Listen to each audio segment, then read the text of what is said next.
Economist hub, let's empower our economics together. तो अब आज हम पढ़ने वाले हैं कंज्यूमर इक्विलिब्रियम के बारे में। कंज्यूमर इक्विलिब्रियम होता क्या है? कंज्यूमर इक्विलिब्रियम वो सिचुएशन होती है जहाँ पे जो कंज्यूमर है उसका सेटिस्फेक्शन लेवल मैक्सिमम होता है और वो उस सिचुएशन को चेंज नहीं करना चाहता है, वो स्टेट ऑफ रेस्ट पे पहुंच जाता है। अब बात करते हैं कंज्यूमर कौन होता है। कोई भी इंडिविजुअल या ग्रुप ऑफ इंडिविजुअल्स या ग्रुप ऑफ इंस्टीट्यूशंस जो कि अपनी वांट्स सेटिस्फाई करने के लिए गुड्स एंड सर्विसेज खरीदता है, वो हमारा कंज्यूमर होता है। कंज्यूमर इक्विलिब्रियम को मेजर करने के दो तरीके होते हैं। पहला होता है कार्डिनल यूटिलिटी अप्रोच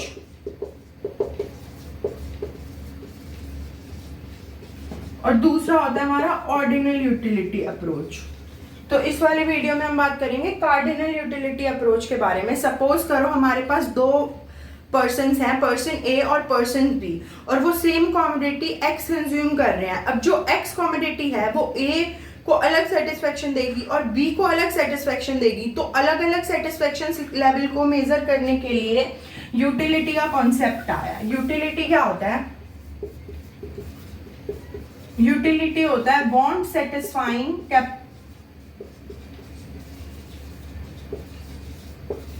कैपेसिटी या पावर ऑफ अ कमोडिटी।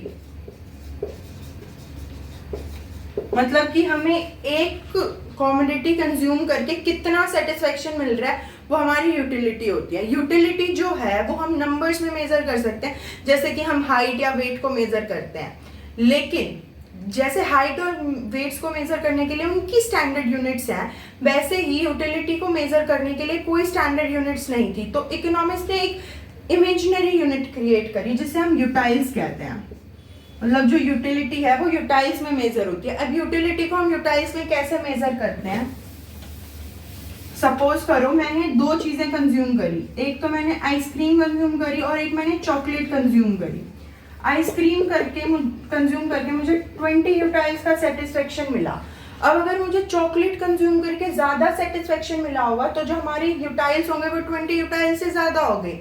लेकिन अगर हमें कम सेटिस्फेक्शन मिला होगा तो जो हमारी यूटिलिटी है वो 20 यूटाइल्स से कम होगी। अब मुझे चॉकलेट कंज्यूम करके जो है वो 10 यूटाइल्स का सेटिस्फेक्शन मिला।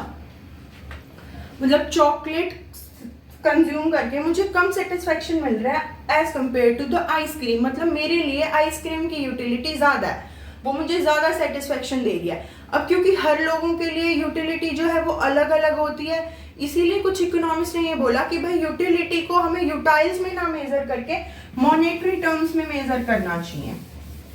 मॉनेटरी टर्म्स में मेजर करना चाहिए से मतलब क्या है कि भाई कोई भी कंज्यूमर किसी कमोडिटी के लिए कितने पैसे देने के लिए तैयार है, वो हो गया मॉनेटरी टर्म्स में मेजर करना। सपोज करो 1 रुपीज जो है वो 1 यूटाइल के इक्वल है। अब जो आइसक्रीम है मैं उसके लिए जो आइसक्रीम है मैं उसके लिए 20 रुपीज देने के लिए तैयार हूं और चॉकलेट के लिए मैं सिर्फ 10 रुपीज देने के लिए तैयार हूं। मतलब जो चॉकलेट है मैं उसके लिए कम पे करना चाहती हूँ as compare to the ice cream, क्योंकि जो आइसक्रीम है वो मुझे ज्यादा सेटिस्फेक्शन देगी यहाँ पे, और जो चॉकलेट है वो कम सेटिस्फेक्शन देगी। तो मैं ज्यादा उसी चीज के लिए पे करूंगी ना जो मुझे ज्यादा सेटिस्फेक्शन देगी। तो यहाँ से हमें पता चलेगा कि भाई आइसक्रीम जो है वो हमें ज्यादा सेटिस्फेक्शन देगी as compare to the chocolate. अब जो यूटिलिटी होती है वो अलग अलग आदमियों की अलग अलग होती है, टाइम की उस पे भी वो डिफर करती है और प्लेसेस पे भी वो डिफर करती है। अब बात करते हैं कि टोटल यूटिलिटी क्या होता है। टोटल यूटिलिटी को हम टीयू भी कहते हैं। टोटल यूटिलिटी होता है कि भाई एक कमोडिटी कंज्यूम करने से, एक कमोडिटी की अलग अलग यूनिट्स कंज्यूम करने से हमें टोटल कितना सेटिस्फेक्शन मिला उस कमोडिटी से। जैसे कि मैंने फर्स्ट आइसक्रीम कंज्यूम करी तो मुझे 20 यूटाइल्स का सेटिस्फेक्शन हुआ। फिर मैंने सेकंड आइसक्रीम कंज्यूम करी तो मुझे 10 यूटाइल्स का सेटिस्फेक्शन हुआ। फिर मैंने थर्ड आइसक्रीम कंज्यूम करी तो मुझे 20 यूटाइल्स का सेटिस्फेक्शन हुआ। और टोटल यूटिलिटी जो है वो इन तीनों का सम होगा। टोटल यूटिलिटी आइसक्रीम से मुझे कितनी मिलेगी? फर्स्ट की यूटिलिटी प्लस सेकंड की यूटिलिटी प्लस थर्ड की यूटिलिटी। तो यहाँ से हमें आइसक्रीम से टोटल 35 यूटाइल्स की सेटिस्फेक्शन मिला है। अब बात करते हैं कि मार्जिनल यूटिलिटी क्या होता है। मार्जिनल यूटिलिटी होता है कि हमें एक एडिशनल यूनिट कंज्यूम करने से कितना सेटिस्फेक्शन मिल रहा है। जैसे कि अगर हमारी टोटल यूटिलिटी 2 आइसक्रीम कंज्यूम करने पे 30 यूटाइल्स थी, और जब मैंने एक टोटल यूटिलिटी ऑफ 3 आइसक्रीम करी तो वो 40 यूटाइल्स थी। मतलब अब हमें बताना है कि भाई हमें थर्ड यूनिट कंज्यूम करने से कितना हमारा सेटिस्फेक्शन इंक्रीज हो गया है, तो वो हमारी मार्जिनल यूटिलिटी होती है। मार्जिनल यूटिलिटी होता है T3 minus total utility of 3। तो यहाँ पे हमें 10 यूटाइल्स की सेटिस्फेक्शन मिलेगी। मतलब जो हमने थर्ड आइसक्रीम कंज्यूम करी है वो हमें 10 यूटाइल्स की सेटिस्फेक्शन देगी। तो यहाँ से mu का फॉर्मूला हो जाता है mu of n unit is equals to tu of n unit minus tu of n minus 1। अब जो टोटल यूटिलिटी है वो मार्जिनल यूटिलिटीज का सम होती है। अब बात करते हैं कि भाई हमारी मार्जिनल यूटिलिटी और टोटल यूटिलिटी में रिलेशन क्या होता है। अब जो रिलेशनशिप है उसे शेड्यूल और ग्राफ की हेल्प से समझते हैं। जैसे कि जब हमने फर्स्ट यूनिट कंज्यूम करी तो उससे हमें 20 यूटाइल्स का सेटिस्फेक्शन मिल रहा था, फिर सेकेंड यूनिट से हमें 16 यूटाइल्स का सेटिस्फेक्शन मिला, तो हमें इन दोनों से टोटल सेटिस्फेक्शन कितना मिलेगा, फर्स्ट और सेकेंड का सम यानी 36 यूटाइल्स। फिर हमें टोटल 3 यूनिट कंज्यूम करने से कितना सेटिस्फेक्शन मिलेगा, इन तीनों का सम। मतलब हमारा जो TU था वो हो जाएगा सम ऑफ MU। अब जैसे जो हमारा MU है वो डिक्रीज होना स्टार्ट होता है, जब हमारा MU डिक्रीजिंग होता है तो हमारा जो TU है वो इंक्रीजिंग होता है। TU जो है वो बढ़ता है लेकिन कम रेट पर क्यों, क्योंकि हमारा जो MU है वो डिक्रीज हो रहा है। फिर एक पॉइंट ऐसा आता है जहां पे हमारी जो मार्जिनल यूटिलिटी है वो 0 हो जाती है। मतलब हमें एक एक्स्ट्रा यूनिट कंज्यूम करी लेकिन हमें कोई सेटिस्फेक्शन नहीं मिला उस यूनिट को कंज्यूम करने से। उस पॉइंट पर जो हमारा TU है वो कांस्टेंट हो जाता है और वो मैक्सिमम सेटिस्फेक्शन लेवल का पॉइंट होता है। फिर अगर हम उस पॉइंट के बाद भी कंजम्पशन करते हैं तो हमारा जो MU है वो डिक्रीज होने लगता है। जैसे जब हमने 5th यूनिट कंज्यूम करी तो वहां से हमें मार्जिनल यूटिलिटी 0 मिली, मतलब हमें कोई यूटिलिटी इंक्रीज नहीं हुई हमारी। फिर हमने एक और यूनिट कंज्यूम करी तो जो हमारी मार्जिनल यूटिलिटी है वो नेगेटिव चली गई। जब हमारा MU जो है वो नेगेटिव चला जाता है तो हमारा TU जो है वो डिक्रीज होना स्टार्ट कर देता है। मतलब MU और TU के रिलेशनशिप के 3 फेजेस होते हैं। पहला, जब हमारा MU डिक्रीजिंग होता है तो हमारा टोटल यूटिलिटी जो है वो इंक्रीजिंग होता है लेकिन एट अ डिमिनिशिंग रेट। फिर जब हमारा MU जो है वो 0 हो जाता है तो हमारा TU जो है वो कांस्टेंट हो जाता है और अपने मैक्सिमम हाईएस्ट लेवल पर होता है। फिर जब हमारा MU जो है वो नेगेटिव होता है तो हमारा जो TU है वो भी डिक्रीज होना स्टार्ट कर देता है। अब हम बात करते हैं law of diminishing marginal utility के बारे में। Law of diminishing marginal utility ये कहता है कि जैसे जैसे हम एक कमोडिटी की ज्यादा यूनिट कंज्यूम करते जाते हैं तो जो हमारा सेटिस्फेक्शन लेवल है वो धीरे धीरे कम होता जाता है। जैसे कि गर्मी का मौसम है, मैंने एक आइसक्रीम खाई तो मुझे सेटिस्फेक्शन जो है वो ज्यादा मिला। फिर मैंने एक और आइसक्रीम खाई तो मुझे पहली वाली के कंपैरिजन में कम सेटिस्फेक्शन मिलेगा। फिर एक और खाई तो और कम मिलेगा। मतलब जैसे जैसे मैं अपना कंजम्पशन आइसक्रीम का इंक्रीज करती जाऊंगी तो जो मेरा सेटिस्फेक्शन लेवल है वो धीरे धीरे कम होता जाएगा। जब हम law of diminishing marginal utility की बात करते हैं तो हम कुछ अजम्पशंस लेते हैं। पहली अजम्पशन क्या होती है, cardinal and monetary measurement of utility. मतलब जो हमारी यूटिलिटी है उसे हम नंबर्स में एक्सप्रेस कर सकते हैं, हम उसे मनी में एक्सप्रेस कर सकते हैं। हम यूटिलिटी जो है उसकी क्वांटिटी बता सकते हैं कि भाई मुझे इतनी सेटिस्फेक्शन हो रही थी, जैसे 10 यूटाइल्स की हो रही थी, 20 यूटाइल्स की हो रही थी, मैं इसके लिए 10 रुपीज़ पे करने के लिए रेडी हूँ, मैं इसके लिए 20 रुपीज़ पे करने के लिए रेडी हूँ। मतलब हम जो यूटिलिटी है उसे कार्डिनल और मॉनेटरी टर्म्स में मेजर कर सकते हैं। सेकेंड आता है कि कंजम्पशन ऑफ रीजनेबल क्वांटिटी। मतलब जो हम कंजम्पशन कर रहे हैं वो रीजनेबल क्वांटिटी में है। ऐसा नहीं है कि जैसे हमने कंजम्पशन के नाम पे हम ये कह रहे हैं कि मैंने एक स्पून राइस कंज्यूम करा, नहीं, एक रीजनेबल क्वांटिटी कंज्यूम करी जा रही है। थर्ड है कॉन्टिन्यूस कंजम्पशन। कॉन्टिन्यूस कंजम्पशन है कि जो हमारी कंजम्पशन है ना वो लगातार हो रही है। सपोज करो हमने एक आइसक्रीम सुबह खाई, उससे हमें 20 यूटाइल्स की सेटिस्फेक्शन मिली, और फिर हमने एक आइसक्रीम सीधा शाम को खाई तो हो सकता है ना वो हमें पहली वाली से ज्यादा सेटिस्फेक्शन दे। तो ऐसा नहीं होता है, जो कंजम्पशन है वो लगातार हो रहा है, first unit, second unit, third unit, fourth unit, ऐसे कंटिन्यू वे में हो रहा है। फोर्थ आता है नो चेंज इन क्वांटिटी, मतलब क्वांटिटी में चेंज नहीं हो रहा है। फॉर एग्जाम्पल पहले हमने एक सिंपल चॉकलेट खाई और जो फिर हमने सेकेंड यूनिट कंज्यूम करी वो थी फ्रूट्स एंड नट्स वाली चॉकलेट। तो ऐसा नहीं है, जो हम कंजम्पशन कर रहे हैं वो सेम क्वांटिटी की है, जो हमने फर्स्ट यूनिट में कंज्यूम करी उतनी हम सेकंड में करेंगे, थर्ड में करेंगे and so on. Fifth assumption आती है कि रैशनल कंज्यूमर। रैशनल कंज्यूमर से मतलब है कि कंज्यूमर जो है वो यूटिलिटीज को मेजर करेगा और जो मैक्सिमम यूटिलिटी देगा प्रोडक्ट उसको, वो उसी को बाय करेगा। फिफ्थ है इंडिपेंडेंट यूटिलिटी। इंडिपेंडेंट यूटिलिटी से मतलब है कि एक कमोडिटी की यूटिलिटी जो है वो दूसरी कमोडिटी की यूटिलिटी को इफेक्ट नहीं करती है, और ना ही दो पर्सन्स की यूटिलिटी एक दूसरे की यूटिलिटी को इफेक्ट करती है। सेवन है fixed income and price. Fixed income and price मतलब जो कंज्यूमर है उसकी इनकम और जो हमारा कमोडिटी या जो हमारे गुड्स एंड सर्विसेज हैं उनके प्राइसेस भी फिक्स्ड हैं, वो चेंज नहीं होते हैं। एट्थ है परफेक्ट नॉलेज। परफेक्ट नॉलेज क्या है कि कंज्यूमर को पता है कि उसके लिए बेस्ट क्या है, उसे हर एक प्रोडक्ट के प्राइस, अपनी इनकम और सारी चीजों की परफेक्ट नॉलेज है, उसे ये पता है कि उसे कंजम्पशन क्या करनी है और क्या नहीं करनी है। अब मार्जिनल यूटिलिटी को हम जैसे ग्राफ की या शेड्यूल की हेल्प से समझते हैं।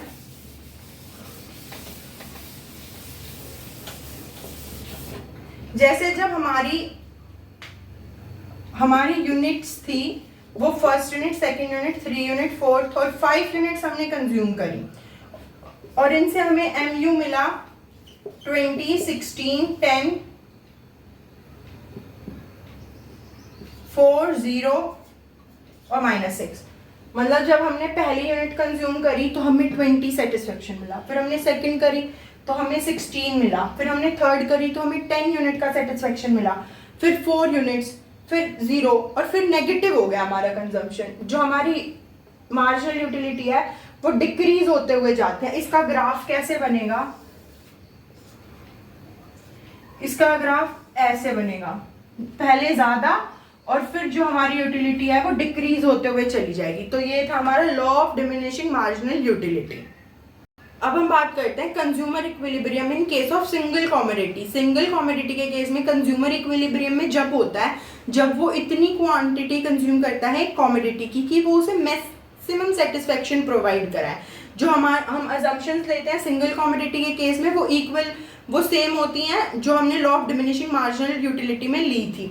जो हमारा कंज्यूमर इक्विलिब्रियम है वो यहाँ पे दो चीजों पे डिपेंड करता है। पहला है प्राइस ऑफ द कमोडिटी, ये मतलब भाई कमोडिटी है उसके कितने प्राइस क्या है, और दूसरा है marginal utility of the successive unit, मतलब एक एक्स्ट्रा यूनिट करने से, कंज्यूम करने से हमें कितना सेटिस्फेक्शन मिल रहा है उस चीज के ऊपर। अब जो प्राइस है वो तो हमारा रुपीज में ही रहता है, लेकिन जो हमारी यूटिलिटी है वो हम यूटाइल्स में मेजर करते हैं। तो यहाँ पे हम ये लेंगे कि भाई जो 1 यूटाइल है वो 1 रुपी के इक्वल है, तो हमारी जो यूटिलिटी है वो भी हम रुपीज में मेजर करेंगे ताकि दोनों का कंपैरिजन इजी हो जाए।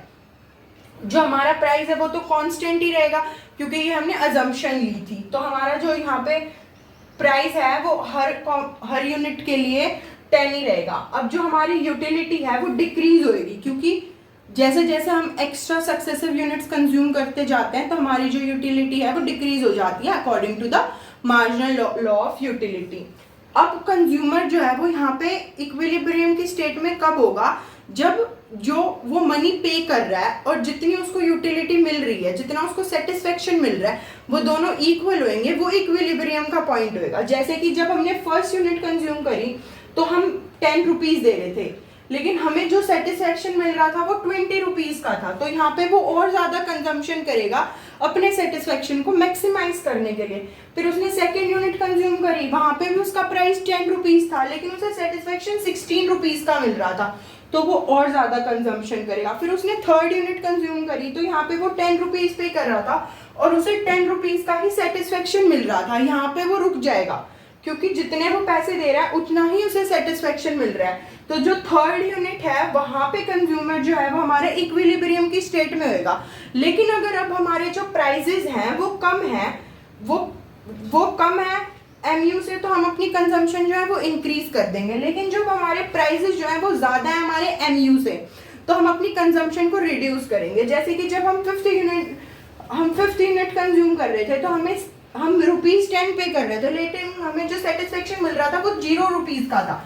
तो जो कंज्यूमर है वो अपनी सेटिस्फेक्शन, वो जो अपनी कंजम्पशन है वो उसे रिड्यूस कर देगा अपनी सेटिस्फेक्शन को इंक्रीज करने के लिए। मतलब यहाँ पे हमारे पास 3 वो बनेंगे जब हमारे जो प्राइजेस हैं वो कम होंगे हमारे एमयू से, मतलब हमें जो सेटिस्फेक्शन मिल रही है वो ज्यादा होगी हमारे प्राइस से, तो कंज्यूमर जो है वो अपना सेटिस्फेक्शन इंक्रीज करने के लिए कंजम्पशन इंक्रीज करेगा। सेकंड फेज होगा जब हमारा जो प्राइस है वो हमारी मार्जिनल यूटिलिटी के इक्वल होगा, मतलब जितना हम पे करेंगे उतना ही हमें सेटिस्फेक्शन मिलेगा। और थर्ड कौन सा होगा, जब हमारा जो प्राइस है वो हमारा एमयू से ज्यादा होगा, मतलब जो हम पे कर रहे हैं वो उतनी हमें यूटिलिटी नहीं मिल रही है। तो यहाँ पे जो कंज्यूमर है वो अपनी जो सेटिस्फेक्शन है उसे इंक्रीज करने के लिए कंजम्पशन जो है उसे कम कर देगा। अब इसे हम अगर ग्राफ की हेल्प से देखें तो हमने यहाँ पे y एक्सिस पर मार्जिनल यूटिलिटी और प्राइस को डिनोट करा है और x एक्सिस पर हम यूनिट्स ले रहे हैं कमोडिटी कंज्यूम्ड की। जो हमारा MU का कर्व है वो डाउनवर्ड स्लोपिंग होगा, क्योंकि जैसे जैसे हम यूनिट्स इंक्रीज करेंगे तो हमारी जो कंजम्पशन, तो जो हमारी यूटिलिटी है वो कम होती जाएगी और जो हमारा प्राइस है वो कांस्टेंट रहेगा। तो हम इक्विलिब्रियम की स्टेट पर कहाँ पे होंगे, जहाँ पे जो हमारा प्राइस है वो हमारी यूटिलिटी के इक्वल होगा, वहां पे हम इक्विलिब्रियम पॉइंट पे होंगे। तो यहाँ पे जो पॉइंट ई है वो कंज्यूमर इक्विलिब्रियम का पॉइंट है। अब हम बात करते हैं consumer equilibrium in case of 2 commodities. जब हम 2 कमोडिटीज ले रहे हैं तो हम यहाँ पे law of diminishing marginal utility नहीं लेंगे, वो सिर्फ सिंगल कमोडिटी के केस में लिया जाता है। यहाँ पे हम लेंगे law of equi marginal utility. अब law of equi marginal utility क्या कहता है कि जो रेशियो है मार्जिनल यूटिलिटी ऑफ 2 कमोडिटीज और उनके प्राइसेस का वो इक्वल होना चाहिए, और जो हमारा एमयू है वो कंजम्पशन जैसे जैसे हम इंक्रीज करें तो वो डिक्रीज होना चाहिए। तो पहली जो कंडीशन थी वो क्या थी कि जो हमारी मार्जिनल यूटिलिटी और marginal utility of x and price of x का रेशियो है वो इक्वल होना चाहिए मार्जिनल यूटिलिटी ऑफ वाई और उसके प्राइस के बीच में। और दूसरी कंडीशन हमारी क्या है कि हमारा जो एमयू है वो डिक्रीज होना चाहिए। एमयू जो है वो डिक्रीज होना चाहिए से क्या मतलब है कि जैसे जैसे हम अपनी कंजम्पशन इंक्रीज करें तो जो हम अगली यूनिट कंज्यूम कर रहे हैं ना उससे जो हमें यूटिलिटी मिल रही है वो कम होनी चाहिए। अब अगर हमारा जो रेशियो है एमयू एक्स का बाय प्राइस ऑफ एक्स से वो ज्यादा है मार्जिनल यूटिलिटी ऑफ वाई और उसके प्राइस के रेशियो से, तो यहाँ पे जो हमारी एक्स की यूटिलिटी है मार्जिनल यूटिलिटी वो ज्यादा है वाई के कंपैरिजन में। तो जो हमारा कंज्यूमर है वो एक्स कमोडिटी की ज्यादा यूनिट्स कंज्यूम करेगा। जैसे जैसे वो एक्स की ज्यादा यूनिट्स कंज्यूम करता जाएगा तो उसका जो मार्जिनल यूटिलिटी है एक्स कमोडिटी की वो कम हो जाएगी और हमारी वाई कमोडिटी की मार्जिनल यूटिलिटी इंक्रीज हो जाएगी। तो कंज्यूमर यहाँ पे आके जब हमारी मार्जिनल यूटिलिटी एक्स जो है वो इक्वल हो जाएगी मार्जिनल यूटिलिटी ऑफ वाई के, वहां पे हमारा कंज्यूमर आके एक्स की कंजम्पशन करना बंद कर देगा और वो इक्विलिब्रियम की पोजीशन में आ जाएगा। लेकिन अब अगर हमारी जो मार्जिनल यूटिलिटी है वाई की वो ज्यादा है एक्स की मार्जिनल यूटिलिटी से, तो यहाँ पे जो हमारा कंज्यूमर है वो वाई यूनिट की ज्यादा कंजम्पशन करेगा। जैसे जैसे वो वाई की कंजम्पशन ज्यादा करेगा तो जो y है उसकी मार्जिनल यूटिलिटी कम हो जाएगी और x की मार्जिनल यूटिलिटी इंक्रीज हो जाएगी। तो यहाँ पे भी जब हमारा mu(x) अपॉन px जो है वो इक्वल हो जाएगा mu(y) अपॉन py के, तो कंज्यूमर जो है वो इक्विलिब्रियम की स्टेट में आ जाएगा। अब इसे एक शेड्यूल और ग्राफ की हेल्प से देखते हैं। सपोज करते हैं कि जो हमारा कंज्यूमर है उसकी टोटल इनकम है 5 रुपीज और हमने 2 कमोडिटीज ली हैं, कमोडिटी एक्स और कमोडिटी वाई, जो दोनों का प्राइस है वो ₹1 है, मतलब एक्स भी 1 रुपीज पे मिल रही है और वाई भी 1 रुपीज पे मिल रही है।